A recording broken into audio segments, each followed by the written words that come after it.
So, Mr. Allen, we just astonishingly heard a Democrat on this committee question your allegiance to the United States.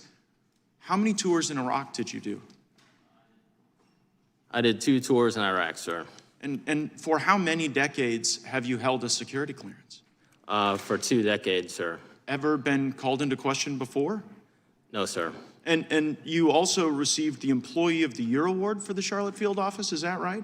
That is correct, sir. Did you receive any medals during your service for the Marine Corps and the United States Navy? I did, sir. As a member of the Marine Corps, I received 2, a Navy Commendation Medal and a Navy Achievement Medal. Seems to me your allegiance to the United States is pretty well established over multiple decades, wearing the uniform, fighting for our country, and I am proud that you continue to fight for our country as a whistleblower here, making a disclosure to the United States Congress.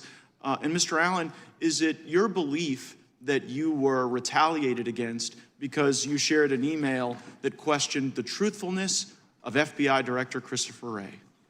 Yes, sir. And you believed that he wasn't truthful based on testimony he'd given to the United States Senate, isn't that right? Yes, sir. And in that testimony to the Senate, you believe that Christopher Wray indicated that there were no confidential informants and no FBI assets that were present at the Capitol on January 6th that were part of the violent riot. Isn't that right? Yes, sir. Please play the video. We're now going to hear from George Hill, who worked at the Boston field office.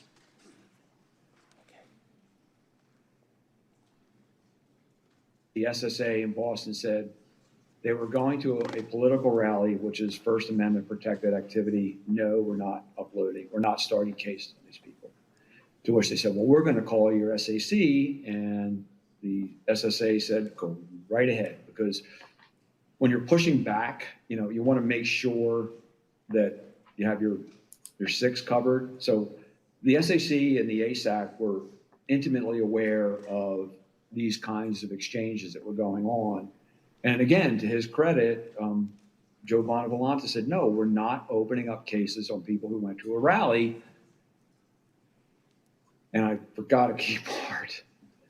The SSA for CT2 said, happy to do it.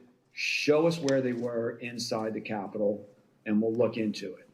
To which WFO said, we can't show you those videos unless you can tell us the exact time and place those individuals were inside the Capitol.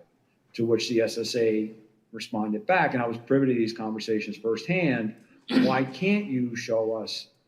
Why can't you just send us, give us access to the 11,000 hours of video that's available? Because there may be UC's undercover officers or CHS's confidential human sources on those videos whose identity we need to protect. So, Mr. Allen, you got retaliated against for the very thing, for saying the very thing that the Washington field office was telling Boston, when the Boston field office was saying, we're not going to go and investigate people that just showed up at a rally without sufficient criminal predicate. The Washington field office told Boston, well, you know what, we can't give you the evidence because it might disclose the very CIs and UCs that you are concerned about. But that doesn't surprise you, Mr. O'Boyle, does it?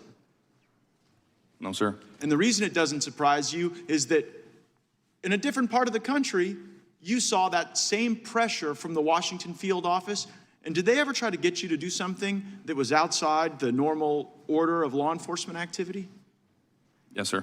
And what did the Washington field office try to get you to do that violated the law and regulations? They tried to get me to serve a federal grand jury subpoena when there was no proper predicate to do so.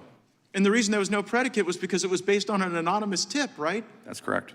And time and again, the Washington field office was trying to pressure you without corroboration to go start process on people. Isn't that right?